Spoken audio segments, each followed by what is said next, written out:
अस्सलाम वालेकुम दोस्तों, मेरा नाम है हैदर अली और आप देख रहे हैं अच्छे क्रिएशंस। आज की वीडियो में हम सीखेंगे कि HTML में कैलकुलेटर कैसे बनता है। HTML पेज में हमारे पास जो पेज होता है तो उसमें हमारे पास कैलकुलेटर कैसे बनता है और फिर कैसे वो काम करता है। तो उसके लिए हम एक न्यू फाइल बनाएंगे और एक HTML फाइल बनाएंगे। उसका नाम मैंने HTML कैलकुलेटर यहाँ पर रखा है। न्यू फाइल क्रिएट करेंगे। फिर दोस्तों आपको पता है कि एसेंशियल चीज़ क्या होती है। सबसे पहले HTML टैग्स होते हैं, फिर उसके बाद हेड टैग्स और बॉडी टैग्स HTML टैग्स के अंदर। फिर हेड टैग के अंदर मैंने एक टाइटल टैग लगाया हुआ है और फिर यहाँ पर एक हेडिंग दी है जो हमारे पास वेब पेज के टैब पे ऊपर नज़र आती है। मैंने यहाँ पर कैलकुलेटर हेडिंग दी है ऐसे। फिर आते हैं बॉडी टैग में। तो बॉडी टैग में हमने क्या करना है, यहाँ पर एक हेडिंग देनी है HTML कैलकुलेटर की। जस्ट एक हेडिंग है, आप यहाँ पर कोई भी टैग यूज़ कर सकते हैं। मैंने H2 यूज़ किया है, आप कोई भी यूज़ कर सकते हैं। फिर उसके बाद टेबल की जो बात आती है, तो टेबल इसलिए होता है कि हमारे पास जो कैलकुलेटर में हमारे पास डिस्प्ले है या हमारे पास बटन्स हैं, तो सब चीज़ें हमारे पास वेल ऑर्गेनाइज्ड हों, वेल अरेंज्ड हों।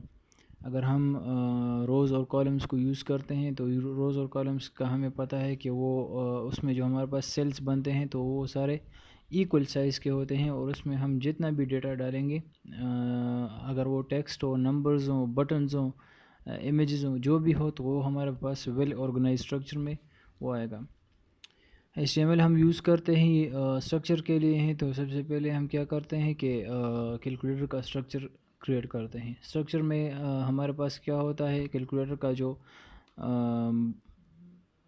बॉडी है वो होती है, वो हमारे पास यहाँ पे टेबल है और उसमें जो रोज़ और कॉलम्स हैं उसमें फिर हम बटन्स यूज़ करते हैं। यहाँ पर हमारे पास 5-6 रोज़ हैं। अभी जो हम रोज़ यूज़ कर देंगे तो यहाँ पर हमारे पास सिर्फ 4 की ज़रूरत पड़ेगी और बाकी की नहीं, बाकी हम मिटा देंगे यहाँ से। अच्छा, हर एक रो में हमारे पास 4 कॉलम्स होंगी। यहाँ पर जो हमने TD टैग्स लगाए हुए हैं, तो TD का मतलब है टेबल डिवीज़न, TR का मतलब है टेबल रो। हर एक TR में हमारे पास 4 TD होंगे। जो फर्स्ट रो है तो वो हमारे पास डिस्प्ले वाली है, जहाँ पर हमारे पास नंबर्स दिखते हैं या हमारे पास कैरेक्टर्स या हमारे पास जो सिंबल्स होते हैं वो हमें दिखाई देते हैं, या हम जो रिज़ल्ट कैलकुलेट और हमारे पास जो रिज़ल्ट निकाल लेता है या जो कैलकुलेशन कर लेता है तो उसका रिज़ल्ट जो होता है वो हमारे पास डिस्प्ले में दिखता है। तो वही डिस्प्ले हमारे पास फर्स्ट रो में मौजूद है और वहाँ पर हमारे पास कॉलम भी जो है वो एक ही होगा। ठीक। अच्छा, यहाँ पर आसानी के लिए मैंने जो फर्स्ट रो में 4 बटन्स लगाए हुए हैं, तो उसी कोड को मैं फर्दर आगे स्टेप्स में कॉपी कर लेता हूँ। ये इजीनेस के लिए कि नीचे भी हमारे पास सेम बटन्स चाहिए, तो फिर लेबलिंग बाद में करेंगे इंशाल्लाह। अच्छा, यहाँ पर स्टाइल में फिर क्या कर लेते हैं। स्टाइल में जो हमारे पास टेबल डिवीज़न है और टेबल हेडर, टेबल रो, तो उसको हम बॉर्डर्स दे देते हैं। बॉर्डर्स का क्या फ़ायदा है कि बॉर्डर्स के ज़रिए हमें टेबल का पता चलेगा कि ये टेबल का मार्जिन कहाँ पे, लेफ़्ट मार्जिन कहाँ पे, राइट कहाँ पे। हमारे पास सेल का जो आउटलाइन है तो वो किस किस जगह पे है, कहाँ से शुरू होता है, कहाँ पे ख़त्म होता है। हमारे पास जितनी भी बाउंड्रीज़ होंगी तो वो हमें साफ दिखाई देंगी। अब यहाँ पर अपने कोड का हम रन कर लेते हैं। ओपेरा मेरा फेवरेट ब्राउज़र है, मैं इसे ज़्यादातर प्रेफर इसी को ही करता हूँ। इसका तो सबसे बड़ा फ़ायदा है कि इसमें हमारे पास एड ब्लॉगर होता है और उससे बड़ी आसानी पैदा हो जाती है। जो गूगल एड्स वगैरह हैं उससे बड़ी आसानी पैदा हो जाती है। अच्छा, अब यहाँ पर देखें, हमारे पास एक कैलकुलेटर का आउटलाइन बन गया है, लेकिन यहाँ पर हमारे पास कुछ प्रॉब्लम्स हैं। प्रॉब्लम्स क्या हैं? फर्स्ट जो हमारे पास कॉलम है तो वो सिर्फ एक ही सेल है, एक ही कॉलम को क्या एरिया उसने कवर किया हुआ था। तो हमने क्या किया, उसे दिया कॉल स्पेन 4।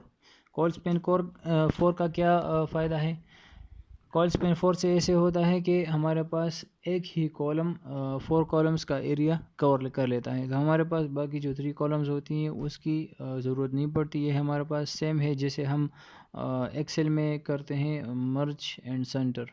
तो वो मर्ज करने के लिए होता है, हमारे पास जो 4 कॉलम्स हैं वो मर्ज हो जाते हैं एक ही कॉलम में। अच्छा, हमारे पास जो अभी इनपुट फील्ड है तो वो हमारे पास एक ही कॉलम में है, तो उसे हम देते हैं कॉल स्पेन 4। वो हमारे पास जो 4 कॉलम्स हैं तो उसका एरिया कवर कर लेगा। ठीक है। अच्छा, अब बटन हमने लेबल नहीं किए तो बटन्स के लिए लेबलिंग कर लेते हैं और बटन्स को कोई फिक्स साइज़ भी उसके बाद फिर दे देते हैं। ठीक, ये हमारे पास क्लिकेबल बटन्स हैं। इनको फिर हम फंक्शंस के ज़रिए इसके जो काम है उसको कंट्रोल कर लेते हैं।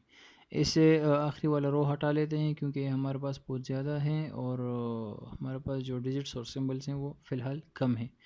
हम एक सिंपल कैलकुलेटर बना रहे हैं तो उसके लिए फ़िलहाल जो डिजिट्स और सिंबल्स हैं वो कम चाहिए होती हैं।